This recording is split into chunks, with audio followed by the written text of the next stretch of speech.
Welcome to Tales to Terrify, part of the District of Wonders network. Featuring Starship Sofa and far-fetched fables, everyone has a story in the District of Wonders. Come and find yours.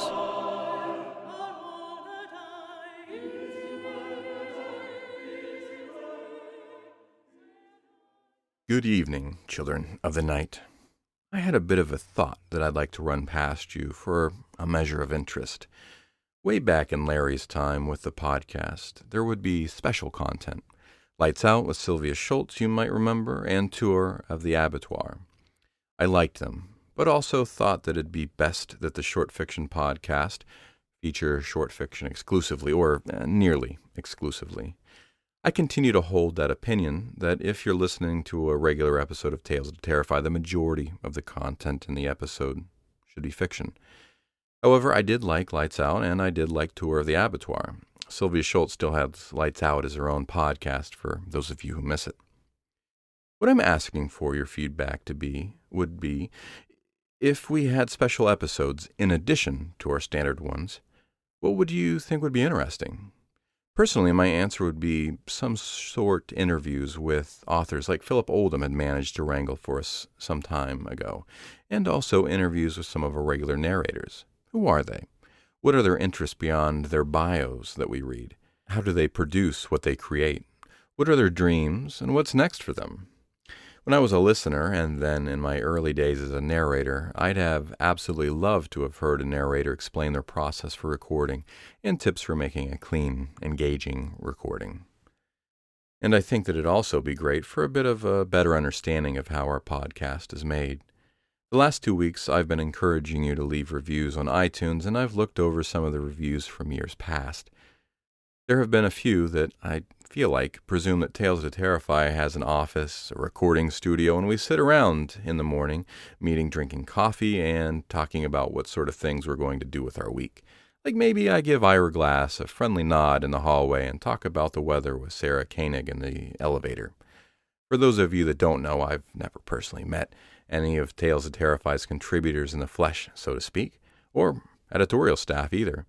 I'm recording right now in my wife's walk-in closet and hoping that the landscaping crew hired by the Homeowners Association doesn't bring their weed eaters any closer to my place until I'm done recording. Anyway, I've got away from my request for you. What sort of extras beyond the fiction would you like to have as special extra episodes? And if we get silence, we'll interpret that as things are fine, they are, and I'll put this idea back in the drawer for a while. Let's hear some stories.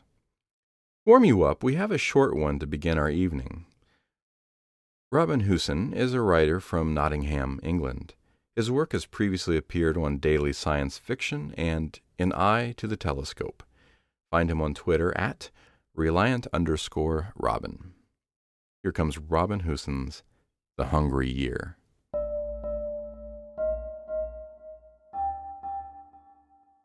It was a hungry year. We children slept in a crooked house, the roof beaten low by the rain. In the early days, grown-ups would stand shivering en garde by the door, and there were sometimes screams in the forest.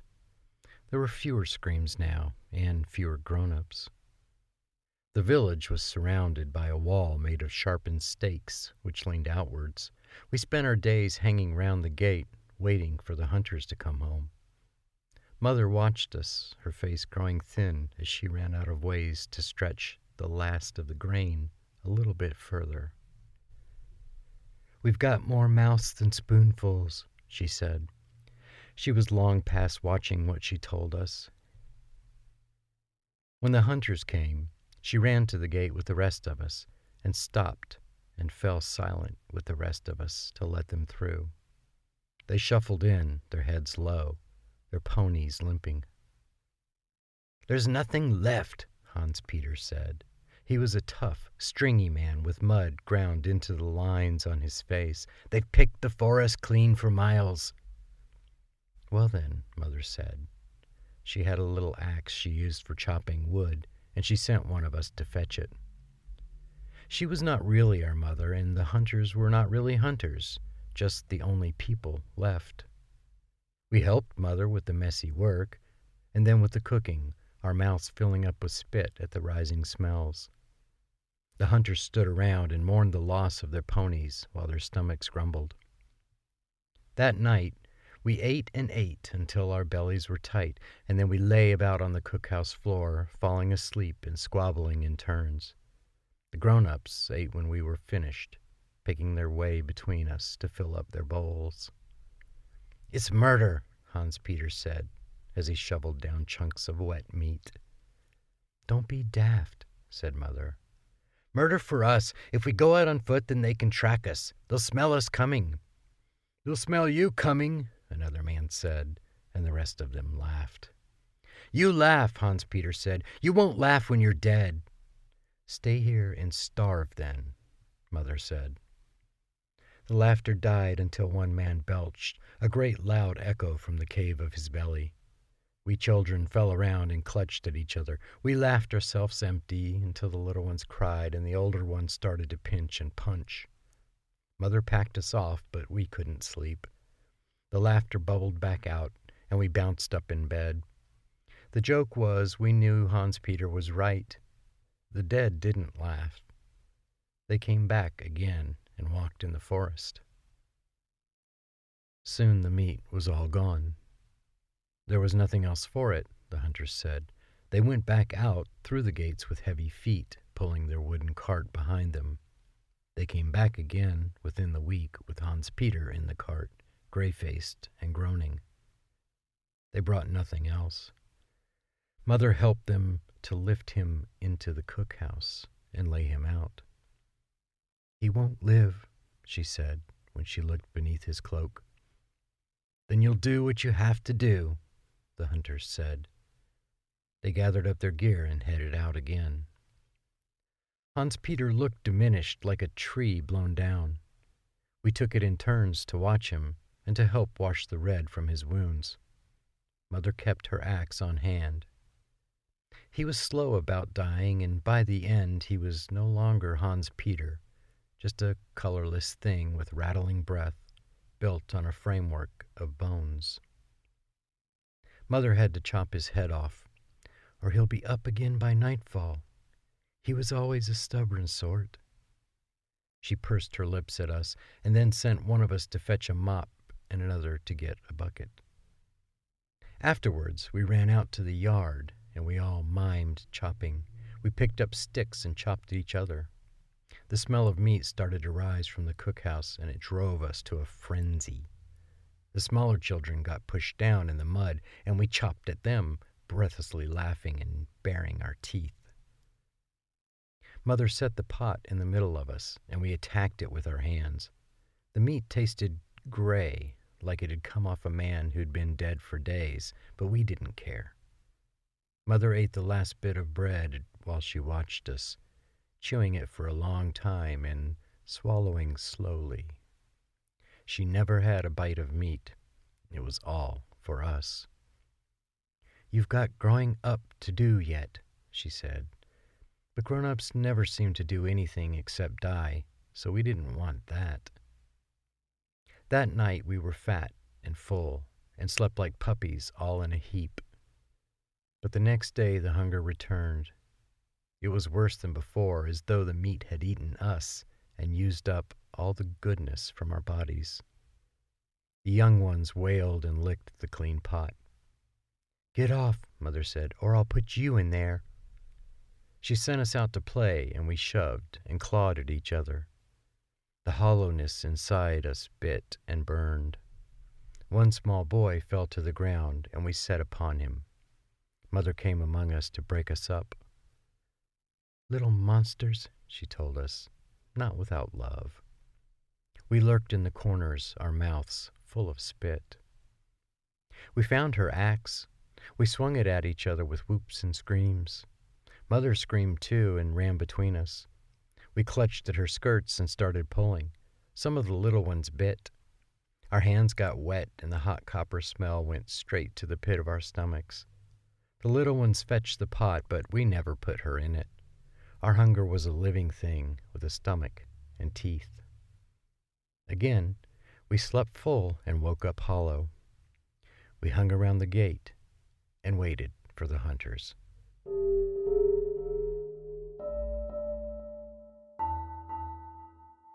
That was Robin Husen's The Hungry Year, as read by Matthew Staton. Matthew Staton lives in Chicago and spends his time recording and mixing bands, playing guitar in his own band, and arguing with Rancid the cat. He would love to narrate books or podcasts for you. Contact him at myvoiceinmyhead@gmail.com, and should be a link to his email address in the show notes as well. Thank you, Matthew. Up next, we have one from Icy Sedgwick. Icy Sedgwick is a writer and blogger based in the northeast of England. She writes dark fantasy and gothic horror and was once described as J.K. Rowling meets Tim Burton. You can find her fiction at www.icysedgwick.com and follow her on Twitter at Icy Sedgwick. If you'd like more of her strange tales, head to her website for a free collection. Taking us to another dimension, Icy Sedgwick's The Dead House.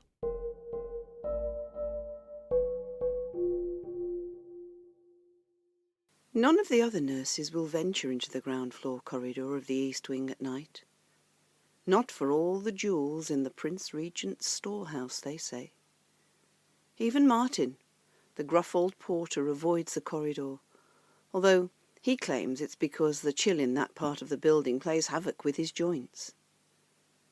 Everyone else says it has more to do with the conversion of a disused ward into a new morgue, which everyone calls the Dead House.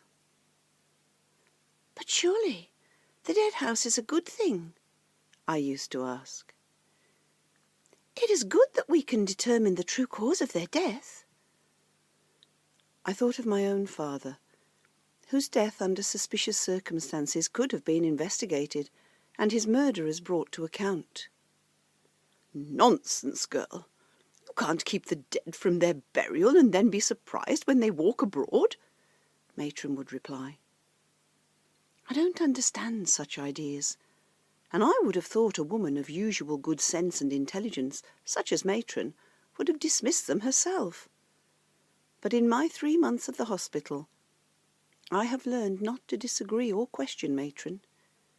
It is true, my only experience of the dreaded corridor has been during the day, when light floods the passage through the windows that line the outside wall, but that's beside the point.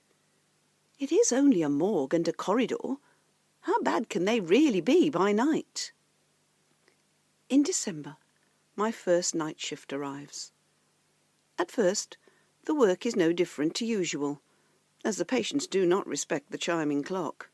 They wander the corridors or call for help at any time of the night or day. Yet at 1:45, Matron asks me to visit a patient in the East Wing. There are different routes through the hospital, but this is my chance to see exactly what everyone is so afraid of, and a sort of mad curiosity propels me. I half run through the labyrinth of the ground floor until I reach the corridor that everyone else dreads. As I turn the corner into the passage, I still can't see why everyone so pointedly avoids this part of the hospital. Moonlight streams through the windows, casting shadows of the frames across the opposite wall. It is so peaceful. No one is here to moan or cry for help. Faint voices come from somewhere to my right, no doubt from beyond the wall, but I assume they belong to those working in the Dead House. No one ever speaks of the morticians, and I wonder what their opinion of this corridor is. They must surely know its reputation, yet they work there all the same. What are they like, spending so much of their time around the dead? I'm halfway along the corridor when a knock sounds behind me. I turn around, expecting to see one of the infirm patients struggling with a cane. This has happened before on many occasions, and I always tend to their needs and return them to their bed. Yet there's no one there. I shrug and continue along the corridor. It runs the length of most of this wing, and it's longer than I remember it being during the day. It does not take this many steps at noon. Another knock comes from behind me, and then another. I turn around, and still there's no one there. More knocks. It sounds as though someone raps on the wall. I'm level with the doors to the Dead House. But the knocks do not come from inside. They are in the corridor, with me. Unease grows in my chest, and I start walking again, this time a little faster than before. This time the knocks are harder and more insistent and closer. They are following me along the corridor. I speed up, close to a brisk trot, and the knocks increase to match my pace. I half consider going back to the dead house, thinking some human companionship may settle my nerves. But I do not want the morticians to think me simple or easily swayed by the folk tales of others. I have a job to do, and I hurry towards the door at the end of the corridor. The knocks accompany me, and I resist all urges to look behind me. Surely there's nothing there, and if I had time to investigate, there would inevitably be a rational explanation. The world is a place of reason and science. This is merely a phenomenon of the latter. I must continue attending to my duties. The door stands before me, and I reach out to grasp the handle. Another knock sounds, this time from the other side of the door. I squeal and stare at the knob, expecting to see it turn. I stand rooted to the spot for what feels like hours. There is a church across the fields on this side of the building, and its clock heralds midnight with a chiming bell. The witching hour is at hand. The sound, halfway between a chime and a knell, breaks the spell. Someone, or something, knocks on the door from the other side. I run back along the corridor before the decision is completely made, and I reach the dead house. Even if they think me a simpleton for asking, I am determined to question the morticians on their understanding of the knocks in this corridor. Their knowledge of science is so much more advanced than mine, after all. They investigate the secrets of life and death, and there is little they do not know. Knocking pursues me along the corridor, and a second set of raps begins at the other end, rushing towards me until I am caught between the sounds outside the morgue. I open the door and slip inside before my nerves can fail me. I confess that I've never set foot inside a morgue before. How can I have done so when this is my first nursing post in a city hospital, and the dead house is a new invention? Yet, even with my lack of experience, I know I am not where I want to be. This is not the dead house. And I realise with a chill that I may not be in the hospital anymore. A vaulted room lies before me, the green bloom of moss clinging to grey stone. Its ribbed ceiling and smell of age reminds me of the crypt of St. Anne's, the small parish church where I played with my sisters as a child. We cared little for the rotting coffins. There are no caskets here, just bare walls and no windows. Unlit torches hang in wall brackets, and flickering shadows dance across the deeply pitted floor. I cannot see any source of illumination, or indeed anything to cast the shades that wheel and turn. "Hello?" I call a greeting, though I know that there are no morticians here. I just want to hear a human voice, even if it is my own. I turn back to the doors and fall backwards in fright as a young man now stands between me and the way out of this place. He wears a fine frock coat of deep grey velvet that reminds me of smoke in a breeze, and a top hat of a black so deep it hurts my eyes to look at it. Spectacles rest on his nose, their round black lenses obscuring his eyes. I estimate he is perhaps 25, and his broad smile provokes an unsettling combination of pleasure and dread in my stomach. "Excuse me, sir. I must return to the hospital." "Must you, indeed? And why is that, my dear lady?" The young man bows deeply, though I cannot help thinking he is insulting me somehow. "Matron will wonder where I am." "She sent you on an errand?" The young man moves away from the door, and I cannot help following his progress further into the strange room. "She did." Then I wonder at your venturing in here if you're otherwise occupied. I scowl at him. He has a point. But I cannot tell him about the knocking. I don't even know who he is. If you don't mind me asking, who are you, and what are you doing in the dead house? I know I'm not in the dead house, but it seems the only question to ask. Who am I? Well, who are any of us, really? Which of us gives our true name? And who among us allows others to know the real us? He laughs, amused by his own wit, although I cannot understand what he's getting at. Excuse me? Never mind me, dear lady. In answer to your second question, I am not in your dead house. No, indeed, you are in mine. The shock must register upon my face, because he swoops forward and takes hold of my hands. He peers into my eyes as if appraising me for illness. His fingers are like ice in my grasp. Yet I cannot pull myself free. He repulses and enchants me at the same time. If it were not an inappropriate reference, I would compare him to the operations that I have seen the surgeons perform.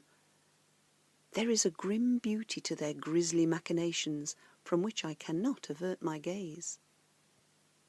Your dead house, sir?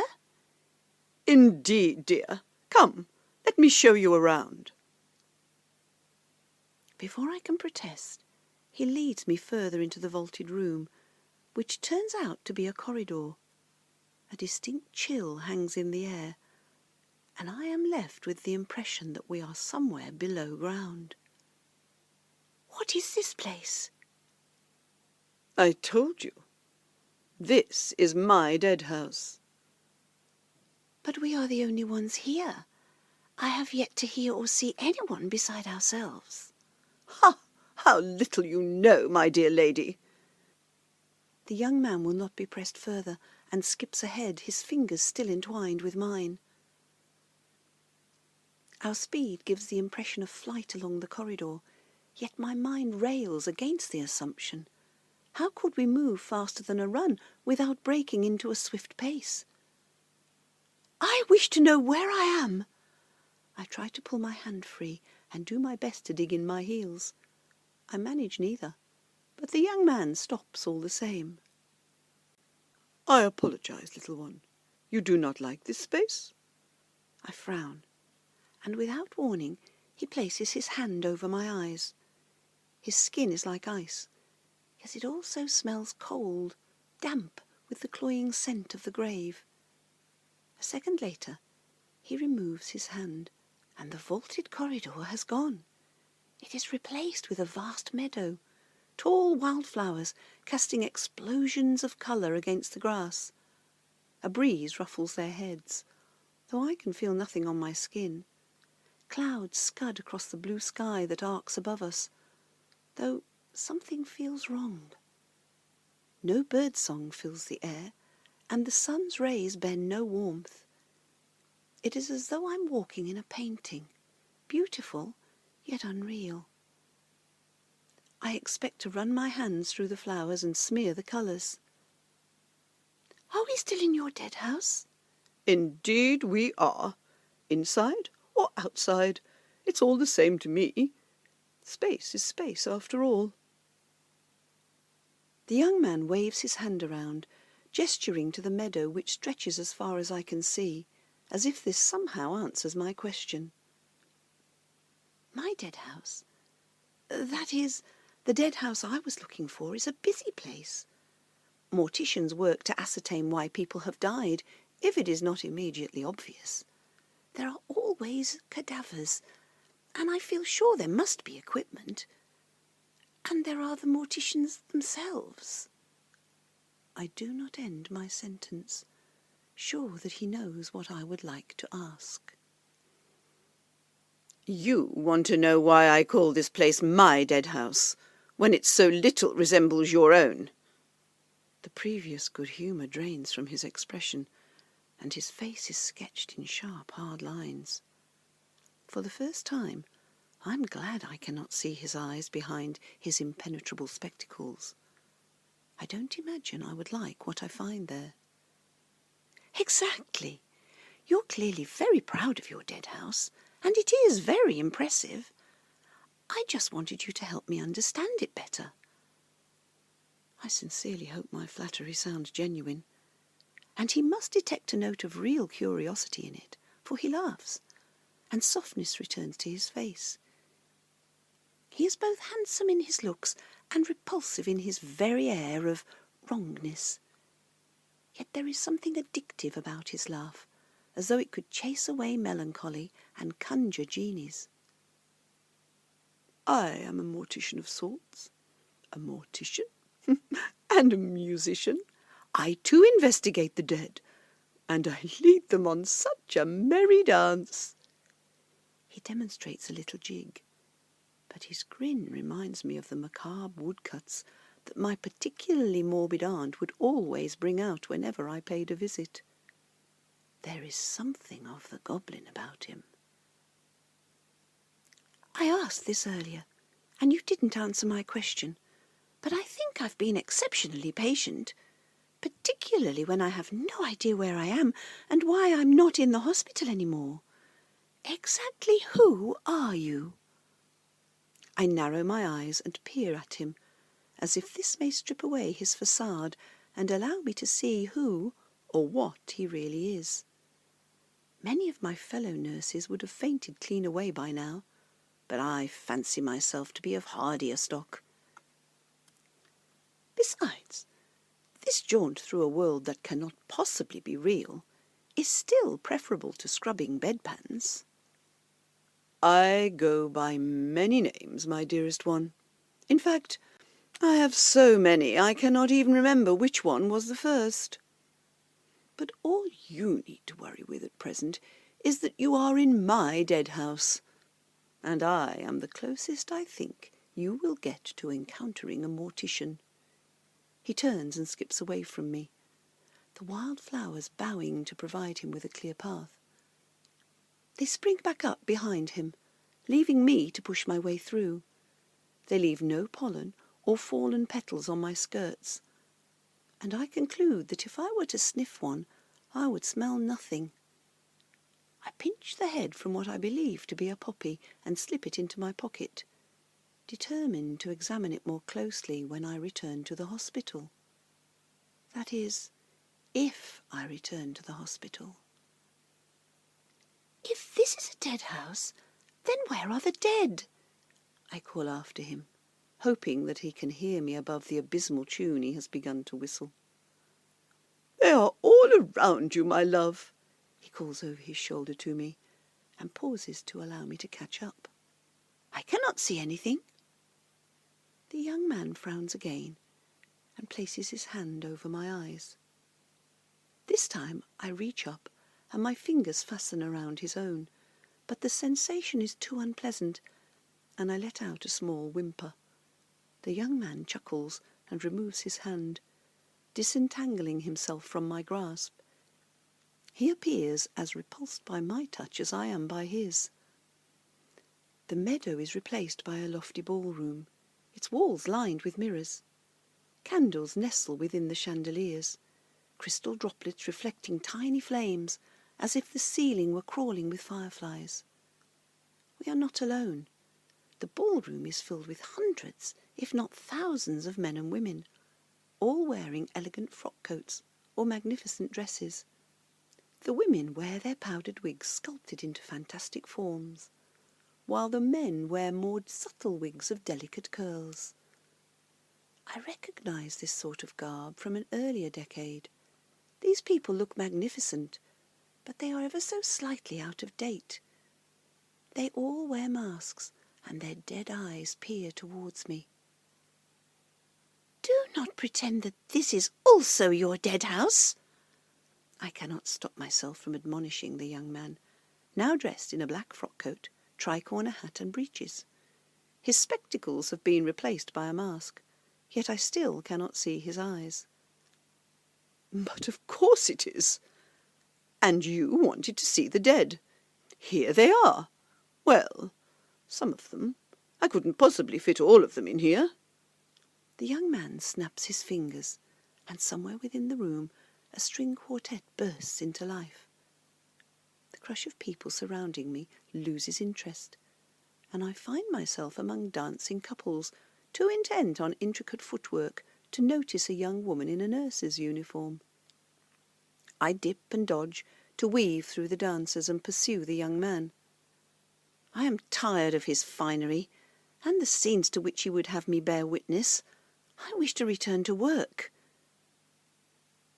I find him standing beside a grand fireplace, in conversation with a young woman who bears an uncanny resemblance to the late wife of the hospital's patron. I tell him that I wish to leave. "Leave? But you only just got here, my lovely one." He pours syrup onto his words, but I am resolute. "I am very grateful for the time you have spent with me, and I have seen some fascinating things, but I really should be getting back to work." He looks at me, long and hard, and I can see a raised eyebrow above his mask. He taps his chin with a gloved finger, and I know he has already resolved himself to allow me to leave. He wishes merely to prolong the suspense. "There is one who would speak with you first." "If it's all the same with you, I'd like to go back to work. Matron will string me up for this as it is." "Then what will a few more moments cost?" He moves away in his jaunty way, and I follow him. I do not see that I particularly have a choice in the matter. He has no intention of sending me on my way until he has had his fun. A woman dancing beneath the largest of the chandeliers drops her fan and whirls away before I can stop her. I stoop and pick it up, adding it to the flower in my pocket. Surely these will be proof of my absence, and something to investigate once my shift has ended. The young man stops so abruptly that I walk into him, and the weight of his glare almost crushes me. He swiftly recollects himself and stands aside so that I may see this mysterious person who wishes to speak to me. It is my father. Unlike the others, tall and elegant in their eternity, my father's skin is mottled, his eyes watery and blank, and the scent of the grave clings to his tattered burial suit. He looks at me, but there is no spark of recognition, no exclamation of joy. He merely stares. Revulsion sends shudders through me, and my stomach heaves. It is too much for my mind. I have been able to comprehend the ceaseless corridor, the painted meadow, and the grand ballroom as being figments of an imagination, not necessarily mine, but clearly someone's. But this is beyond my ken. All of the questions I had about my father's death are swallowed by confusion and sadness. Grief and despair collide, and tears spring to my eyes. Without speaking a word, I turn and flee, plunging across the room as fast as I can go. The dancers part for me, allowing me past. I dare not look at them, fearing that they will have taken on the same appearance as my father. The illusion has cracked, and I no longer want to see. I reach the double doors at the far end of the room. They are the same as the doors that lead into the dead house in the hospital. I grasp the handle and turn, but the door does not give. I rattle the knob and release a string of profanities that might curl the toes of the most seaworthy sailor. I glance in the mirror and see the dancers continuing their macabre dance. Their reflections remain glorious. The young man appears at my side, no longer in his finery, but clad once more in the outfit he wore when we first met.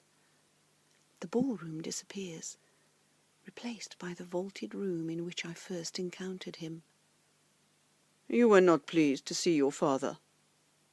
"Would you have been, to see a loved one so decrepit?" I have never had parents, so I couldn't possibly imagine. I assume you want to leave now?" I glare at him with all of the hatred and anger that I can muster, but he merely laughs off my abhorrence and leans against the doorframe. "Why can I not open the door?" "This door only opens one way. You may enter through it, but you cannot leave, except on one very special occasion." "And what's that? Halloween?" I spit at his feet, convinced he is as possessed by morbid superstition as the idiots that I work with. "Not at all. You heard the knocking, but you did not ask the right question before you came in here." "And what question is that?" "Oh, you've heard it 1,000 times, I expect. Knock, knock." "Who's there?" I mumble my reply, astonished that I have been outwitted by a tedious joke. "Indeed." The young man makes a show of removing a silver pocket watch from his waistcoat and checking the time. I fear he will grow bored with me before I can find out how to leave this place. "Am I dead?" "Not really, no. You're not alive, but you're not dead." "I don't understand.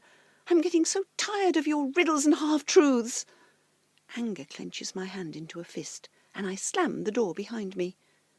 The pain blossoms, and the tears that earlier filled my eyes finally spill free. The young man looks alarmed and hands me a handkerchief. An elaborate skull is embroidered upon one corner. I dab at my eyes, grateful that at least my tears are real, but the motif does not reassure me. "The dead house of which you speak is an in-between place.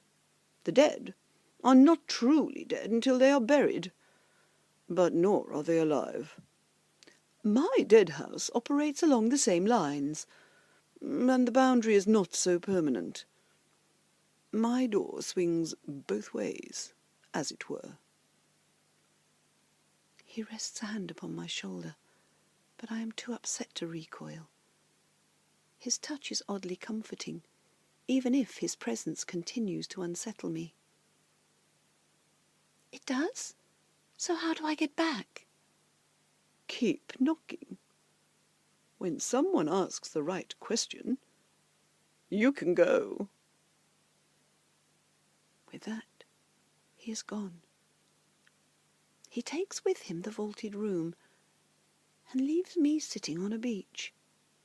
The doors remain, halfway between the sea and the sand dunes, and I rest against them, enjoying their solidity. The sky is a washed-out grey, full of the promise of an evening storm, and twisted driftwood is scattered across the sand. I recognise the beach, having played on it every afternoon during my childhood. No wind lifts my hair, and the air does not smell of salt, but I'm sure I shall be happy enough here.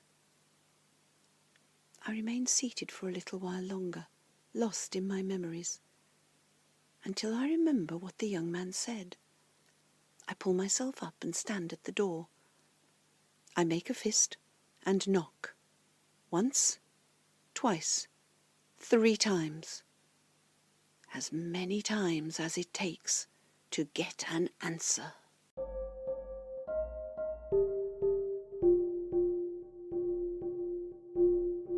That was Icy Sedgwick's The Dead House, as read by Margaret Essex from Australia. Thank you, Margaret. That'll be our show for the evening, Children of the Night. Visit our Patreon page in the links below, and don't forget to like us on iTunes. Our show was produced by our editor Scott Silk and associate editors Seth Williams and Drew Sebastini, and theme music by Diane Severson.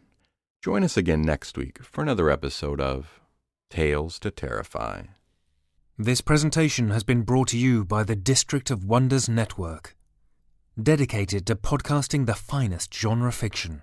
You can learn more about the District of Wonders and their many literary productions at their website, www.districtofwonders.com. Thank you for listening.